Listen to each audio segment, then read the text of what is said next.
اما برای سکایب برای خبدن اوروپا شوی دری روزنامه‌وان نگین وطنی بشداری بولتن آمد به نگین دما و باش به شخوان بیشن سالک ده سرهلدانا جنجیان آزادی را در باس بو گودنگ خلطواهی دنیای ودا ام بیشن ریوچونا شورشا جنجیان آزادی لروشلات کردستان و ایرانی پشتی در باس بونا سالکی هم چواد بینه. بله سلاو ریز سرتا سلام هست حرمتم هست بگنی اما لرجاوی کردستان یک سال لسر او شورشا گذراوه لطولم یک ساله میجوی او شورشا او میجوی که لپشتی او شورشا بو سبب بو که لروشلاتی کردستان و بگشتی لایران گورانکاری کی کمالایتی پیش بید گورانکاری کی ذهنیتی پیش بید که جیان لوکیل برابر دستالاتی پیاوسالار و سیستم دیکتاتوری جمهوری اسلامی و رابطه او گورانکاری لناوچکی جا تأثیر گذار بوده و لناوچکی لمنطقه روشلاتی ناوی نخورم یعنی بگشتی اما دنگی او شورشا ابیستینو و هر وحال اروپایی چه بگشتی دنگی او شورش ابیستینو بگمان او شورش که به او پشتوانه سیاسی و فکری و حزبیه که لبرز عبدالله اوجلانو با گلکی ام گشتوا او پشتوانه فکریه هست و او بگمان او شورش لدوای یک سال و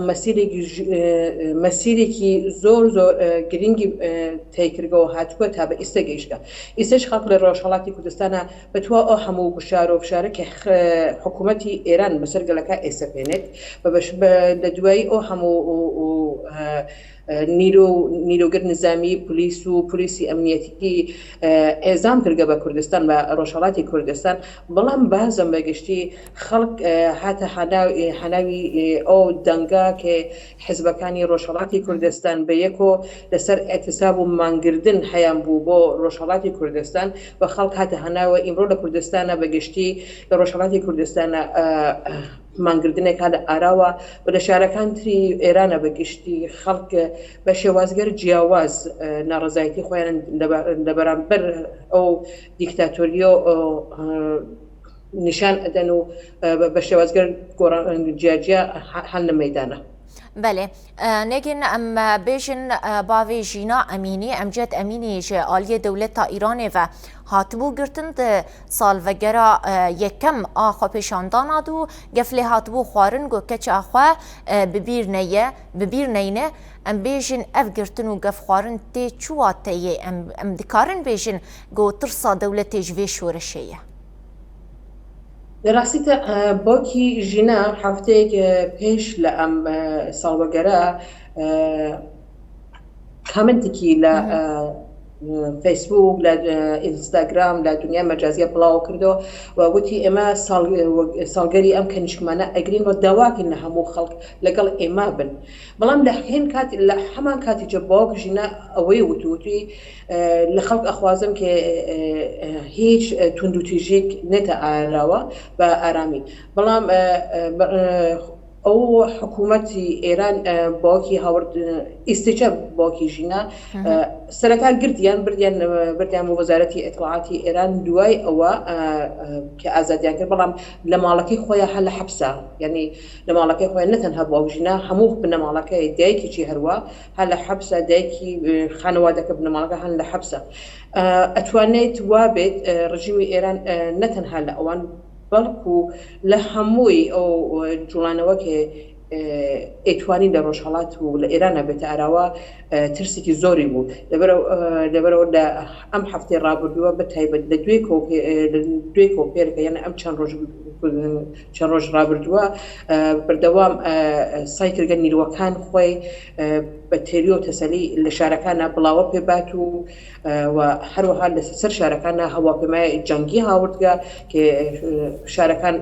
اقرب سر شارکان هموی ما دبر اوسا خود ایرانیش ازانه گورانکاری که ذهنیتی هست که آراوا و خود ایرانیش ازانه او گورانکاری ذهنیتی یعنی او شورشه که ام یک ساله دستی پیکرگا قد خلقی ایران بگشتی و روشلاتی کردستان قد هل ناگرنو بپیش لأوایی که امشو بپیش قتل جینا یعنی خود ایرانیش باش ازانه لەبەر ئەوە کە هیچ شتێک نێتە ئاراوە ڕاستە هەمووی نەتەنها باوکی ژینە توا و ژنانی فێمینیست ژنانی کۆنیشتگر لە بواری ژنانەوە زۆربەی ژنەکان یانتوانین لیدریکەن هەمووی ئەوانی دەستگیر کردگە فرێک لە فعالینی سیاسی هونەرمەندان سترانبێژان بە هەروەها ئەوانەکە قبلەنیش ڕابردووی سیاسیان هەبوو زۆر کەسی دەستگیر کردگە زۆر کەس لە خانەوادەی جانبەختەکانی سیاسی ئەوانەکە مناڵەکانیان نەتول ئەم یەک ساڵ لە دەستداوە ئەوانێکیان هەروەها زیندانی کردووە یا هەر لە بازداشتە یا هەر لە تحتی کۆنتڕۆڵە. بله نگین ام بیشن نها ام بیشن درشماجن جیان آزادی و شورش روشلات کردستان و ایران لتوهی دنیای دنگ ودایه گلو جنها و شون و چه پیوسته وره کرن داگو اف شورش بکیجه آرمان جاخوا ئەوەی کە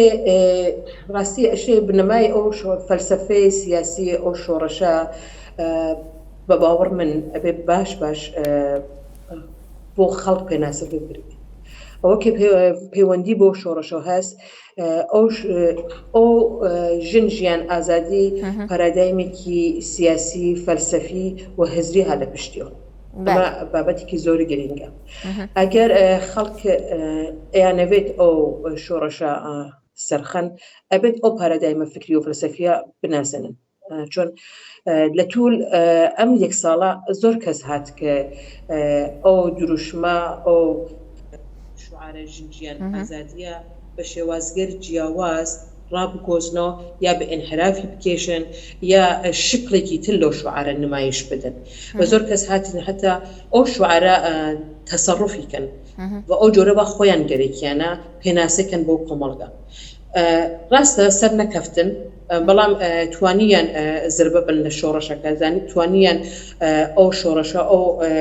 قیامەکە لە ڕۆژهەڵاتی کوردستانە هەتکە ئاراوە تا ڕادێک مانعی بۆ دروستکەن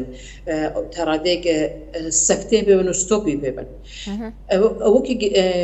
باوەڕ من بۆ خەباتکەرانی ئەم شۆڕەشە گرنگە ئەوەی فەلسەفەی ئەو شۆڕەشە بناسن ئەو شۆڕەشە لەسەر سێ مەحوەرە ئەساسیە یەکی دموکراسی ڕادیکاڵە و مستەقیمە یەکی مەسئلەی ئێکۆلۆژیە یەکی مەسئلەی پارادایمی ئازادی ژنە کە هەمووی ئەمانە نەزەریە پەرداز و ڕەهبەری گۆڕەی گەلەکەمان عەبدوڵڵا ئۆجەلان